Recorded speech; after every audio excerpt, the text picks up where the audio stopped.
Kita bicara politik luar negeri sekarang. Diplomasi luar negeri itu penting untuk memberi efek Indonesia, negara besar. Indonesia pemimpin G20 itu salah satu manuver yang benar. Sirkuit motor Mandalika misalnya, itu oke banget. Kalau perlu kita perbanyak lagi. Indonesia tuan rumah World Cup 2032 misalnya. Indonesia memiliki bursa tanah jarang. Indonesia memiliki bursa ikan laut dan puluhan gerakan untuk mempromosikan dan jurus mendominasi bertaraf internasional harus diprogramkan dan dibuat. Baik, kita membahas perpolitikan dunia lebih dalam lagi dengan beberapa pertanyaan yang harus kita jawab. Mungkinkah Taiwan dianeksasi atau diambil oleh Tiongkok di tahun ini? Atau apa efek digitalisasi currency atau cryptocurrency itu? Atau apa efek kekuasaan di tangan Kamala Harris di Amerika saat ini? Kita detailkan sekali lagi tentang Amerika dulu, baru Tiongkok, baru kita buat langkah praktisnya untuk Indonesia. Ingat peristiwa Lewinsky dengan Bill Clinton. Kalau lupa atau tidak tahu ya baca Wikipedia aja dulu deh. Intinya Bill Clinton diimpeach. Impeach, pencopotan jabatan Bill Clinton itu gagal, tapi kekuasaan Bill Clinton dicopot. Clinton tetap presiden, namun semua administratif White House ada di Al Gore, wakil presiden yang men-sign semua tugas-tugas negara. Biden saat ini sama, secara administratif Kamala Harris yang sign. Apa Biden diimpeach? Bukan, kali ini beda lagi. Yang mau diserang adalah Kamalanya. Makanya dinaikkan jabatannya karena di Amerika tidak ada mengimpeach wakil presiden, yang ada mengimpeach presiden. Jadi Kamala Harris dinaikkan itu tujuannya adalah Anda sendiri yang tahu jawabannya. Jadi bisa dikatakan sampai akhir jabatan 2024 nanti, presiden dan wakil presiden Amerika akan mandul. Goyangan politik dalam negeri Amerika saat ini adalah terburuk dalam sejarah Amerika yang akan panjang dan berdampak sistemik. Kamala Harris saat ini jadi bulan-bulanannya politik di Amerika. Dia itu sangat bodoh, bisa dikatakan begitu,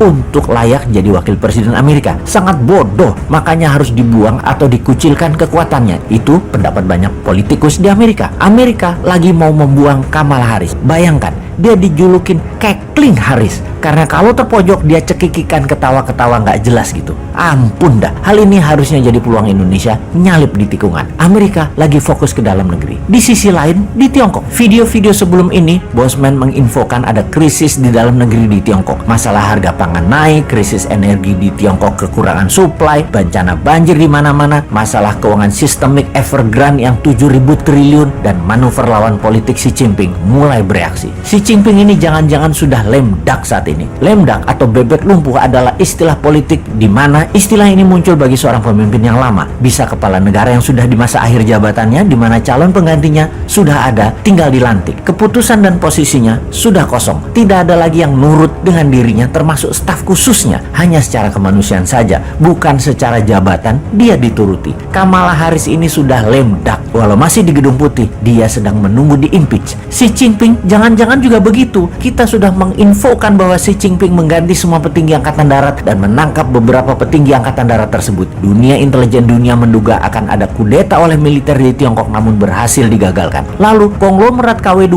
banyak yang meninggalkan Tiongkok, pindah ke Singapura, Hong Kong, dan Amerika. Ada lebih 1.000 keluarga konglomerat Tiongkok KW2 pindah ke Singapura saat ini. Anda sahabat, kalau mau membeli Rolls Royce tidak akan tersedia, harus inden sampai 2 tahun karena semua dipesan konglo-konglo KW2 Tiongkok yang pindah ke Singapura. Mengapa mereka pindah? Mereka tertekan dengan kebijakan Xi Jinping. Secara politik, mentornya Xi Jinping yaitu Jiang Zemin dan rival beratnya Xi Jinping yaitu kelompok Hu Jintao mulai kasak-kusuk manuver di Politbiro PKC Partai Komunis Cina. Jadi kalau kita sederhanakan, ada 2 kelompok ekonomi besar di Tiongkok. BUMN Tiongkok kaki tangan organiknya PKC di bawah kendali Xi Jinping, dan kelompok pro Jiang Zemin swasta KW2 dan KW3-nya Tiongkok. Alibaba, Jack Ma adalah bagian dari Jiang Zemin, bagian dari Hu Jintao yang disikat sama Xi Jinping. Terdiam kawan kita itu sekarang. Kasihan ya, istri Jack Ma saat ini beli 2 kapling di Marina Singapura dan mulai membangun rumah senilai 70 juta dolar di sana. Larilah kawan kita itu satu ke Singapura juga. Goncang ini Tiongkok di dalam negerinya. Karena itu dialihkan isu dalam negerinya dengan akan menyerbu Taiwan. Jujur, kita dapat simpulkan tidak akan diserang itu Taiwan. Ini hanya lip service propaganda Tiongkok. Kita Indonesia bagaimana? Sini, kasih new mind, kita susul keduanya Tiongkok dan Amerika itu.